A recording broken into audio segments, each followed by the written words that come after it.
Perkenalkan, saya Ervina dengan NPM 2320103050. Di sini saya akan mempresentasikan hasil analisis laporan keuangan tahap kedua dengan fokus pada analisis kinerja operasi, arus kas, likuiditas, dan juga solvabilitas. Objek yang saya analisis ada 3 perusahaan pabrik di Indonesia, yaitu ada PT Steel Pipe Industry of Indonesia Tbk atau ISSP yang bergerak di industri pipa baja, PT Lautan Luas Tbk atau LTLS, perusahaan distribusi dan juga manufaktur bahan kimia, PT Solusi Bangun Indonesia Tbk atau PT SMCB, produsen semen terkemuka di Indonesia. Terdapat 5 metode analisis yang saya terapkan secara konsisten untuk ketiga perusahaan. Yang pertama, common size dan juga index number untuk melihat struktur dan pertumbuhan laporan keuangan. Analisis DuPont untuk mengurai faktor-faktor yang mempengaruhi return on equity. Analisis laporan arus kas untuk menilai kemampuan perusahaan dalam menghasilkan kas. Analisis likuiditas untuk mengukur kemampuan memenuhi kewajiban jangka pendek. Dan yang terakhir, analisis solvabilitas untuk menilai struktur modal dan kemampuan memenuhi kewajiban jangka panjang. Kelima metode ini memberikan gambaran komprehensif mengenai kinerja keuangan ketiga perusahaan. Pertama, saya akan membahas common size income statement, khususnya pada rasio NPM. ISSP mencatat efisiensi yang sangat baik. Dilihat dari beban pokok penjualan yang berhasil turun dari 83,45% menjadi 81,92% dari total penjualan. Efisiensi ini mendorong NPM ISSP meningkat dari 7,72% menjadi 8,66%. Ini menunjukkan bahwa ISSP mampu mengelola biaya produksinya dengan sangat baik. LTLS juga menunjukkan perbaikan, meskipun tidak sebesar ISSP. Margin laba bruto LTLS meningkat dari 16,23% menjadi 17,59%. Namun perlu dicatat bahwa beban penjualan dan administrasi naik cukup signifikan. Meskipun demikian, NPM tetap meningkat tipis dari 2,81%. SMCB justru mengalami tekanan, laba bruto dari 22,42% menjadi 21,63%, dan beban penjualan juga meningkat. Akibatnya NPM SMCB tergerus dari 7,23% menjadi 6,30%. Selanjutnya, saya akan membahas analisis indeks number dengan tahun dasar 2023 sama dengan 100 untuk melihat pertumbuhan kinerja di tahun 2024. ISSP menunjukkan kinerja yang stabil meskipun pendapatan penurunan turun 5,22%, laba bersih justru tetap tumbuh 6,43%.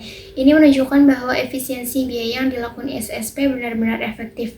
LTLS mencatat pertumbuhan tertinggi di antara ketiga perusahaan, pendapatan naik 5,54%, laba bersih melonjak 29,70%, dan yang paling impresif adalah laba komprehensif yang meningkat hingga 163,50%. SMCB berada dalam posisi tertekan, pendapatan turun 4,46% dan laba bersih turun lebih dalam lagi yaitu 16,72%. Selanjutnya, ada analisis DuPont. Berikut ringkasan rasio return on equity atau ROE dari tahun 2023 dan 2024.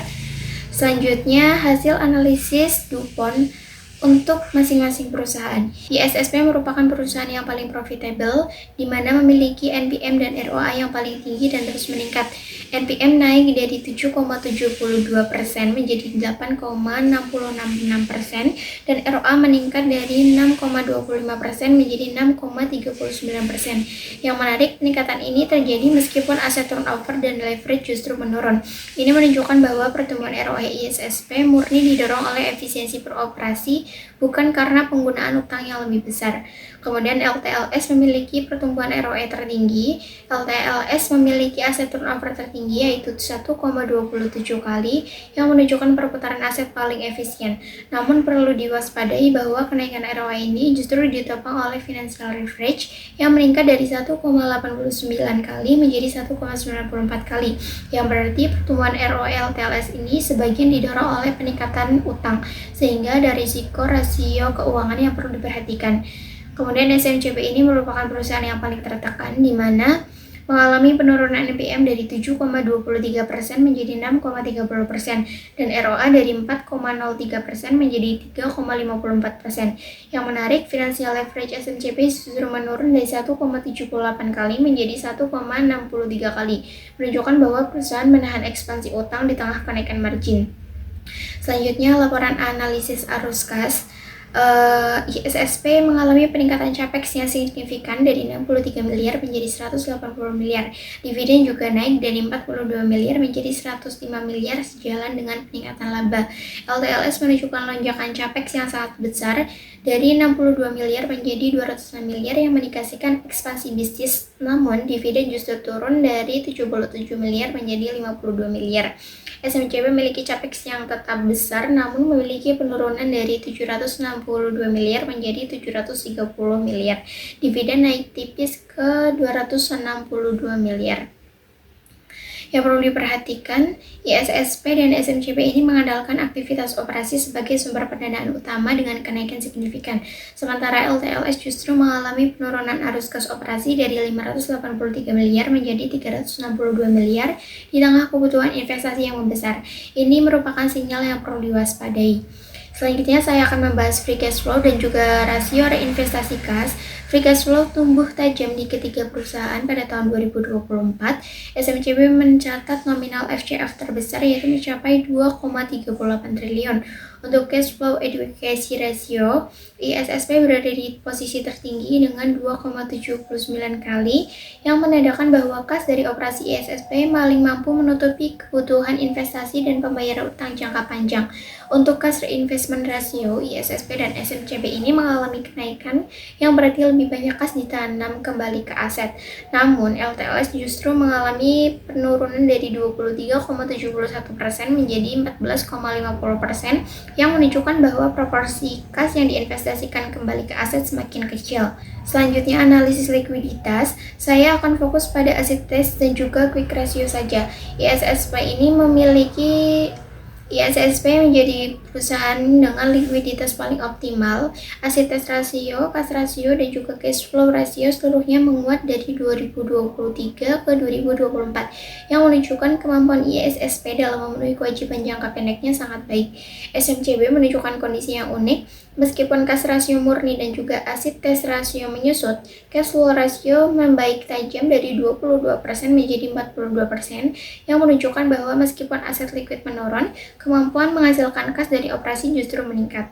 LTLS menunjukkan tren penurunan likuiditas yang merata di hampir semua rasio yang menjadi perhatian karena menunjukkan melemahnya kemampuan perusahaan dalam memenuhi kewajiban jangka pendeknya. Terakhir, saya membahas analisis solvabilitas. ISSP memiliki risiko solvabilitas paling rendah. Perusahaan ini tidak memiliki utang jangka panjang sama sekali dan seluruh rasio utang turun drastis, yang menunjukkan kondisi solvabilitas paling sehat di antara ketiga perusahaan. LTLS menunjukkan risiko yang meningkat, debt to equity ratio dan juga net debt naik signifikan pada tahun 2024 yang menunjukkan akumulasi utang yang membesar. Ini sejalan dengan temuan sebelumnya bahwa pertumbuhan ROE LTLS ditopang oleh peningkatan leverage. SMCB menunjukkan perbaikan, seluruh rasio solvabilitas menurun dari 2023 ke 2024 yang mengindikasikan perbaikan struktur permodalan jangka panjang yang sejalan dengan keputusan manajemen untuk menahan ekspansi utang di tengah tekanan margin. Sebagai penutup, saya akan menyampaikan kesimpulan umum dari seluruh analisis yang telah dilakukan. ISSP merupakan perusahaan yang paling sehat dan juga konsisten, yang menunjukkan efisiensi operasi yang terus meningkat. Profitabilitasnya yang tercermin dari ROE adalah yang tertinggi. Free cash flow tumbuh tajam, likuiditas menguat di semua rasio, dan solvabilitas paling sehat karena tidak memiliki utang jangka panjang. ISSP adalah perusahaan dengan kinerja keuangan paling solid secara keseluruhan. Kemudian LTLS tumbuh tinggi, risiko juga naik. LTLS mencatat pertumbuhan laba dan juga ROE paling impresif, serta aset turnover tertinggi, namun pertumbuhan ini ditopang oleh leverage yang meningkat. DER naik dan likuiditas melemah di hampir seluruh rasio, yang menunjukkan bahwa meskipun pertumbuhan bisnisnya agresif, risiko keuangan juga meningkat. SMCB tertekan mulai membaik, kemudian SMCB mengalami penurunan pendapatan, margin, dan juga ROE akibat tekanan biaya. Namun ada kabar baiknya, cash flow rasio menguat tajam dan solvabilitas membaik. Perusahaan mulai mengelola struktur permodalan secara lebih konservatif. Kemudian, secara umum, ketiga perusahaan ini menunjukkan arah kinerja yang berbeda. ISSP konsisten kuat di seluruh aspek analisis, LTLS bertumbuh agresif namun dengan rasio keuangan yang meningkat, dan SMCB berada dalam tekanan operasional sambil mulai memperbaiki struktur permodalan dan pengelolaan kasnya. Demikian presentasi yang dapat saya sampaikan, kurang dan lebihnya saya mohon maaf. Terima kasih.